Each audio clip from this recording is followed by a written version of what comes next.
പ്രിയ നടൻ മലയാളത്തിന് സ്വന്തം സലിം കുമാറിന് വിട നൽകാൻ ഒരുങ്ങുകയാണ് നാട്. പറവൂരിലെ പൊതുദർശനം ടൗൺ ഹാളിൽ നടന്ന പൊതുദർശനം അവസാനിക്കുകയാണ്. ശരീരം അല്പസമയത്തിനകം തന്നെ പറവൂരിലെ ചിറ്റാറ്റുകരയിലെ അദ്ദേഹത്തിൻ്റെ വീട്ടിലേക്ക് കൊണ്ടുപോകും. 1 മണിക്കകം തന്നെ പൊതുദർശനം അവസാനിപ്പിക്കുന്ന തരത്തിലാണ് ക്രമീകരണം എന്നാണ് രാവിലെ വരെ പറഞ്ഞത്. പക്ഷേ കാര്യങ്ങൾ അങ്ങനെയല്ല. 1 മണിക്കൂറിലധികം തന്നെ വീണ്ടും നീണ്ടുപോയിരിക്കുകയാണ്. കാരണം പ്രിയപ്പെട്ട നടനെ അവസാനമായിട്ട് ഒരു നോക്ക് കാണാൻ വേണ്ടിയിട്ട് ഒരുപാട് ആളുകളാണ്. അദ്ദേഹത്തിൻ്റെ കഥാപാത്രങ്ങളെയും അദ്ദേഹത്തെയും ഒരേപോലെ സ്നേഹിച്ച ഓരോ മനുഷ്യരും പറവൂരിലെ ടൗൺ ഹാളിലേക്ക് ഒഴുകിയെത്തുന്നുണ്ടായിരുന്നു. ഏറെ വേദനയോടുകൂടിയാണ് സമയം മുമ്പ് അവരോരോരുത്തരും സംസാരിച്ചത് നമ്മൾ കേട്ടതാണ്. അത്രത്തോളം വേദനയോടുകൂടിയാണ് അവസാനമായിട്ട് അദ്ദേഹത്തെ ഓരോരുത്തരും കണ്ടുമടങ്ങുന്നതും. സിനിമാ രാഷ്ട്രീയ മേഖലയിൽ നിന്നുള്ള നിരവധി പേർ ഇപ്പോഴും അടുത്ത് തന്നെയുണ്ട്. ഇനി മൃതദേഹം അദ്ദേഹത്തിൻ്റെ സ്വന്തം വീടായ അദ്ദേഹത്തിൻ്റെ സ്വപ്ന വീടായ സലീം കുമാറിൻ്റെ ചിരി പോലെ ആ കുടുംബത്തിൻ്റെ സന്തോഷം പോലെ നൽകിയൊരു പേരാണ് ലാഫിംഗ് വില്ല എന്നുള്ളത്. ആ വീട്ടിലേക്കാണ് കൊണ്ടുപോകുന്നത്. പക്ഷേ ആ ലാഫിംഗ് വില്ലയിലെ ചിരിയാണ് മാഞ്ഞത്.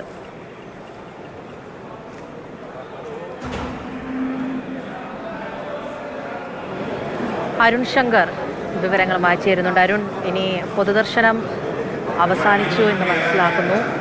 എന്താണ് അവിടെ എന്ന് പറയുന്നത്?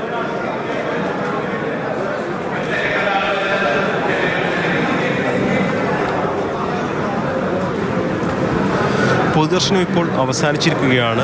ഇപ്പോഴും ആളുകൾ കാണാനായിട്ട് വരുന്നുണ്ട്. പക്ഷേ നീണ്ടു പോകുമെന്നുള്ളതുകൊണ്ട് പൊതുദർശനം അവസാനിപ്പിച്ചിരിക്കുകയാണ്. അവിടെ നിന്ന് നേരെ മൃതദേഹം ചിറ്റാറ്റുകരയിലെ ലാഫിംഗ് വില്ലയിലേക്ക് കൊണ്ടുപോവുകയാണ്. ഇപ്പോൾ മൃതദേഹം എടുക്കാനുള്ള തയ്യാറെടുപ്പുകൾ നടക്കുകയാണ്. ഫ്രീസറിൽ നിന്ന് മൃതദേഹം പുറത്തേക്ക് എടുത്ത് ആംബുലൻസിലേക്ക് മാറ്റുകയാണ്.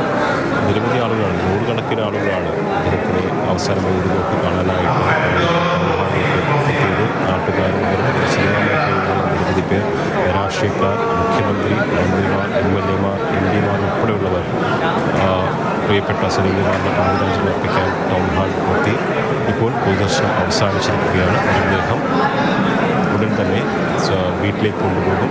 വീട്ടുവളപ്പിലാണ് സംസ്കാര ചടങ്ങുകൾ തീരുമാനിച്ചിരിക്കുന്നത്. സലീം കുമാറിൻ്റെ ഇഷ്ടപ്രകാരം അല്ലെങ്കിൽ ആഗ്രഹപ്രകാരം മതപരമായ ചടങ്ങുകളെല്ലാം ഒഴിവാക്കിക്കൊണ്ടാണ് സംസ്കാര ചടങ്ങുകൾ നടക്കുന്നത്. അതുപോലെ തന്നെ കുടുംബത്തെ പ്രതിനിധീകരിച്ച് ഹൈബീഡ് വ്യക്തമാക്കിയിരുന്നു. അദ്ദേഹത്തിൻ്റെ ആഗ്രഹങ്ങൾക്കനുസരിച്ചായിരിക്കും സംസ്കാര ചടങ്ങുകൾ നടക്കുകയെന്ന് ഇന്നും തന്നെ വ്യക്തമാക്കിയിരുന്നു. സലീം കുമാർ തൻ്റെ അവസാന യാത്രയ്ക്കായിട്ട് സ്വന്തം വീട്ടിലേക്ക് പോവുകയാണ്. ഇന്നലെയാണ് സലീം കുമാർ വീട്ടിൽ നിന്ന് ഡയാലിസിസിന് വേണ്ടിയിട്ട് കൊച്ചിയിലെ അമൃത ആശുപത്രിയിലേക്ക് എത്തിയത്. സാധാരണ ഇടവേളകളിൽ ഡയാലിസിസ് ചെയ്യാറുണ്ടായിരുന്നു. അങ്ങനെ കൊച്ചിയിലെ ആശുപത്രിക്ക് എത്തിയതായിരുന്നു. പക്ഷേ ഡയാലിസിസ് ചെയ്യുന്നതിനോട് അദ്ദേഹത്തിന് വലിയ അറസ്റ്റ് ഉണ്ടായി. ടൗൺ ഹാളിൽ നിന്നുള്ള തത്സമയ ദൃശ്യമാണ്. പറവൂരിൽ ആയിരങ്ങൾ അന്ത്യാഞ്ജലി അർപ്പിച്ചു സലീം കുമാറിന്. ദൃശ്യങ്ങളിൽ അവിടെ നിന്ന് പുറത്തേക്ക് ഇറക്കുകയാണ്. ഔദ്യോഗികമായി 3 മണിക്കാണ് സംസ്കാര ചടങ്ങുകൾ നിശ്ചയിച്ചിരിക്കുന്നത്. പൂർണ്ണ സംസ്കാരം ഔദ്യോഗിക ബഹുമതികളോടെയാണ്. ദേശീയ പുരസ്കാരം സംസ്ഥാനത്തേക്ക് എത്തിച്ച പ്രതിഭയാണ്.